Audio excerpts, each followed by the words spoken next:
Welcome to the Really Easy History channel, everybody. Today we are going to go on a journey where I tell you the history of Britain, the British Isles, England, Scotland, Wales, and a bit of Ireland, although I do believe that Ireland deserves its own separate series. But yes, this is episode 1 of the history of Britain. Since time immemorial, these little islands you see depicted in front of you from the aerial view of space, from a satellite potentially, have had Homo sapiens, or human beings in general, rather, as even other species of human, such as Neanderthals, roamed Britain during the Ice Age. And since the ice sheet melted, we've had so many tribes and kingdoms and even empires come and go. From the Romans to the Angevin Empire, to the North Sea Empire, to the British Empire, which was the biggest empire in the world, may I just add, to the United Kingdom of today with its remaining Commonwealth. Millions of people, millions of deaths, thousands of items stolen, dozens of colonies, countless wars fought and won, some lost, millions of beers drank, millions of litres of tea consumed, if not trillions. The pinnacle of society and civilization for hundreds of years. A quarter of the world conquered, 2 world wars, 100 Years' War, plagues, slavery, great famines. The English language spread absolutely everywhere around the globe. Have you eaten a vegan? I've not, but it's meant to be a monster hit for that bakery chain, isn't it? Yeah, absolutely. The fall of empire, the repercussions, Irish troubles, Windrush, a monarchy still somehow around today, Brexit, and so much more. A proud and terrible history. This is the story of the British Isles, my friends. So firstly, I think it's best that we delve into the prehistoric history of Britain, as, to begin with, Britain was actually not a separate set of islands. It was actually connected to mainland Europe via a now sunken land which has been submerged by the sea. It is now where the English Channel is set, and that is the old land of Doggerland. Yes, very funny name. Ha, got him. Yes, I know. And Doggerland is how many prehistoric tribes from the Stone Age would have travelled from around the world, across the continent, to Britain.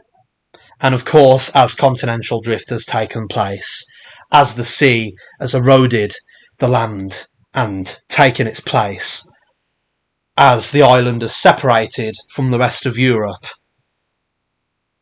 the tribes continued to live on in Britain, and there were actually a variety of tribes within the islands, and of course nowadays we know them as the Britons. That's like a general term to describe the ancient people of this mythical, wonderful land, this fine country. But yes, I myself, as you can tell by listening to me, am British, and I'm very proud of my history. Kind of ashamed of some things, not gonna lie. But regardless, there were many Brittonic tribes, including the Picts, the Caledonians. I suppose they were sort of similar, or even the same thing. I'm not even entirely certain there. I should probably check that. But there were the Gaels that came from Ireland, and I guess parts of Scotland too. The Britons, which were also known as the Celts. In fact, the Celts are the most famous of the early groups, as a lot of the Britons at this time spoke Celtic languages, as English as we know it did not quite exist yet, and English as we know it still didn't exist even when English came about, because we had Old English, which eventually transformed and evolved. And of course, as it merged with the French language and other languages, we end up getting the Shakespearean English, which then, of course, is still very different from the English that is spoken today. And more groups would come along the way. Of course, the most well-known group, which was going to come next, would be the Romans. You see, in this period, as we go into the end of BC and we come closer towards AD,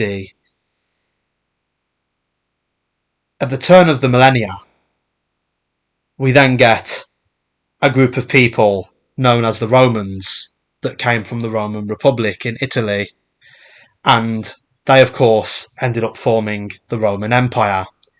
And the first Roman emperor was actually Augustus.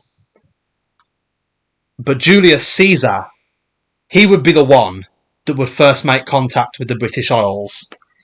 He would come over to the British Isles. He landed in Britain on the southern coasts in 55 BC, shortly after conquering Gaul. And it is most likely due to the people in Gaul having relations with the Britons, as they used to have good diplomacy and trade.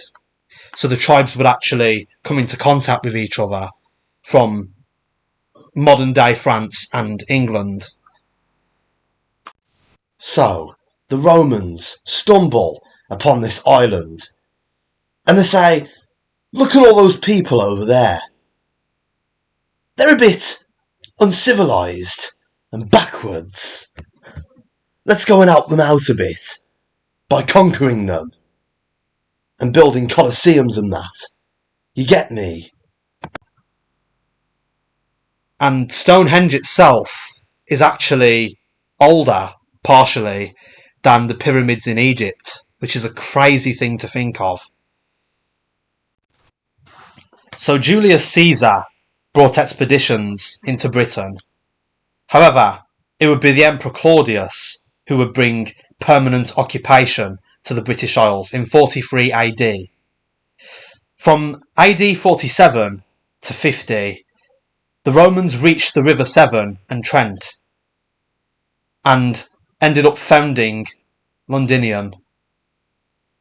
Londinium is the settlement that would grow into the capital city of the UK, nowadays known as London. You might have heard of it. In AD 43, the invasion was commanded by a certain Aulus Plautius. Yeah, I struggle with these Roman names, I'm not going to lie. With a large force in Kent.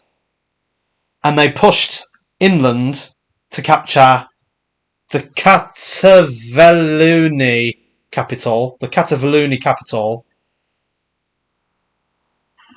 Camelondon. Nowadays it's known as Colchester, okay? We'll leave it at that. Nowadays it's known as Colchester. And in 51 AD, the British resistance under Caratacus was defeated, and he was captured and sent to Rome. So it's also worth mentioning that he actually resisted the Romans for almost a decade, and he actually used guerrilla warfare tactics to do so, but he was ultimately defeated by the Roman forces.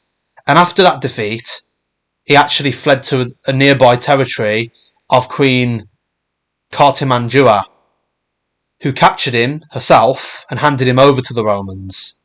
So he was then sentenced to death, but then he made a speech before his execution, which persuaded Emperor Claudius to spare him, which is very interesting, actually. I never knew that.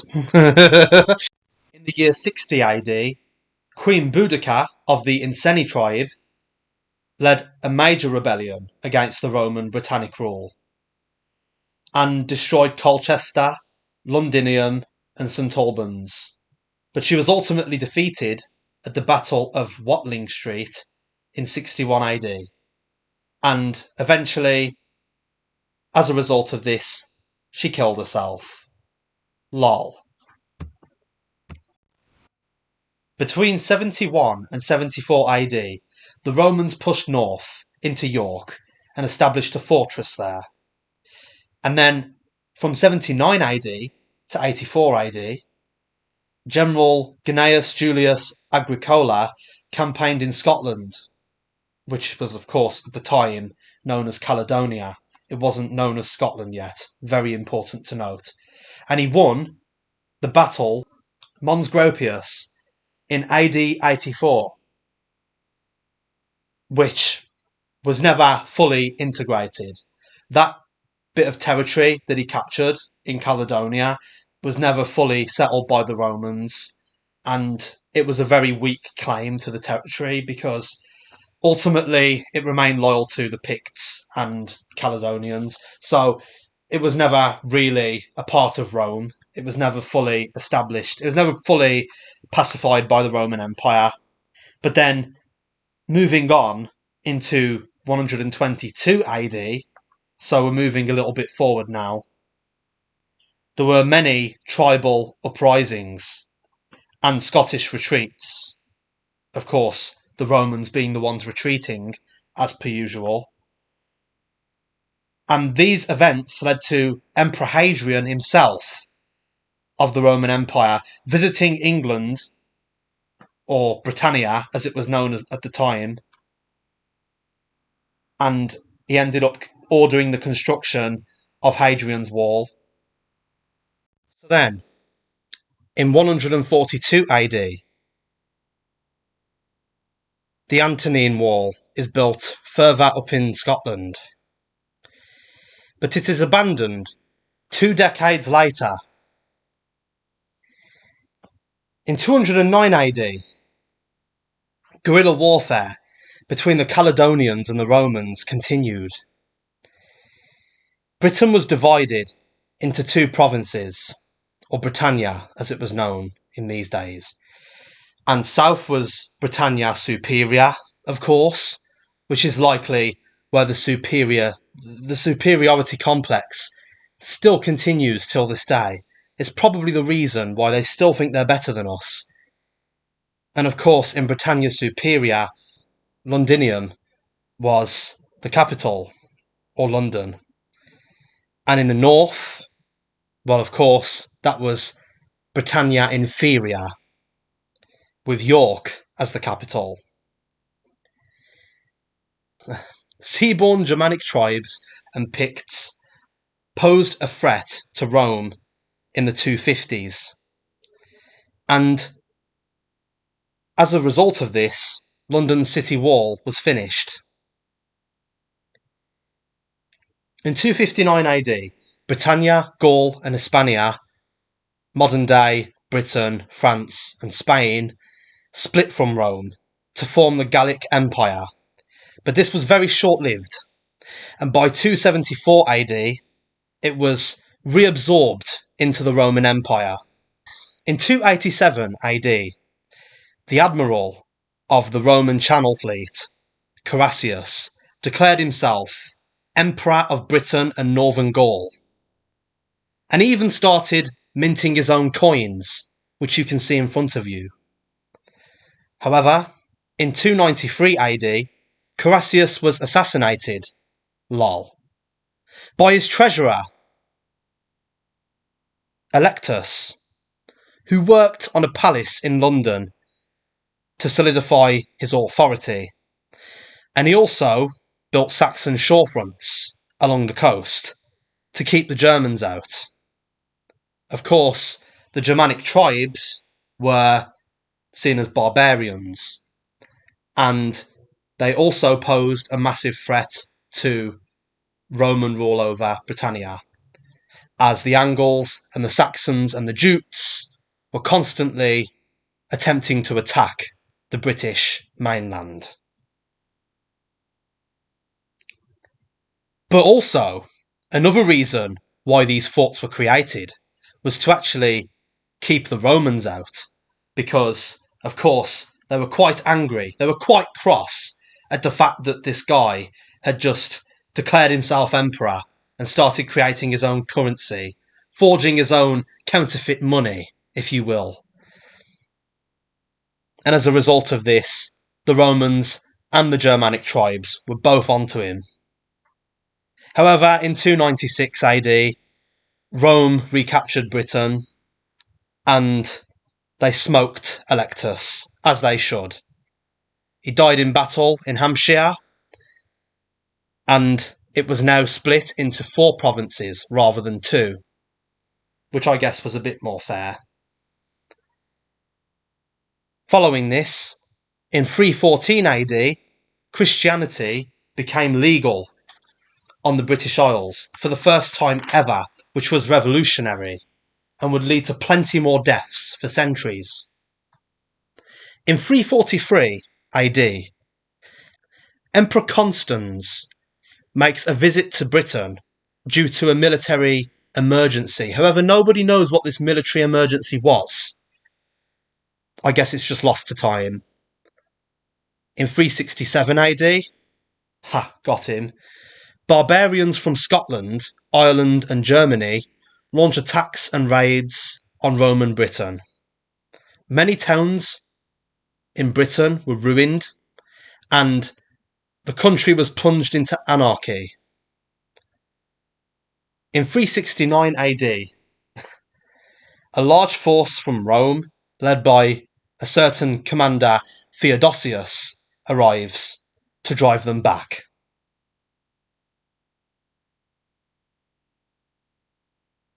This would be in reference to the Germanic tribes. Despite the efforts of Constantine returning to fight off the Germanic hordes, in 396 AD, the barbarians were back with a vengeance. However, by 399 AD, peace was restored in Britannia.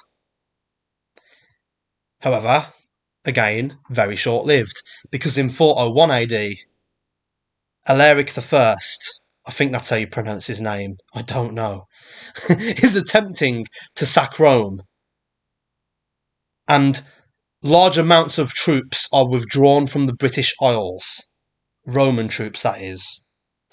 And so 5 years later, in 406, the barbarians were ravaging England once again. With Italy under attack, under threat from outsiders, Britain is left alone. And in 407, Constantine III, who was actually in Britain at the time, I do believe, he was actually proclaimed Emperor of the Western Roman Empire, as the Roman Empire had now permanently split in half into the Western Roman Empire and the Eastern Roman Empire, which later became the Byzantine Empire as it outlived the West. And Rome ended up falling. As Constantine III went to invade Gaul, Britain was again left defenceless, and in 408, the Britons threw their allegiance to Rome, and in 409, they removed the last remnants of the Romans. And by 410 AD, the Saxons, the Picts, the Scots, Angles, and potentially even other groups pulled off incursions, and Britain turned to the Roman Emperor Honorius for help, but he basically told them to F off. And so Roman Britain was no more. What we ended up getting instead was Anglo-Saxon Britain in its place. And we saw the rise of many kingdoms fighting amongst each other. And a lot of the progress that the Romans made, I would argue, was reversed, actually. You see, the Romans actually brought an advanced civilization with them. They brought their Latin language. They brought their very civilized way of life. They brought their Roman baths, their iconic Roman baths. These lot came over Like, yo, let's build some colosseums and cool stuff like that. Let's take this group of tribesmen who are quite backwards and let's bring them into the modern day. And then the Anglo-Saxons were like, nah, let's just undo all of that. So then we go into the Dark Ages, my friends. But I hope you enjoyed my storytelling of ancient Britain. It's not one of my favourite things to research. It's not one of my favourite parts of history to look into. But I have to talk about the humble beginnings before we can get to the really entertaining stuff. And plus, I do think the Roman Empire is pretty cool. Thanks for watching. Like if you enjoyed. Subscribe for more historic analysis content. And I'll see you all later.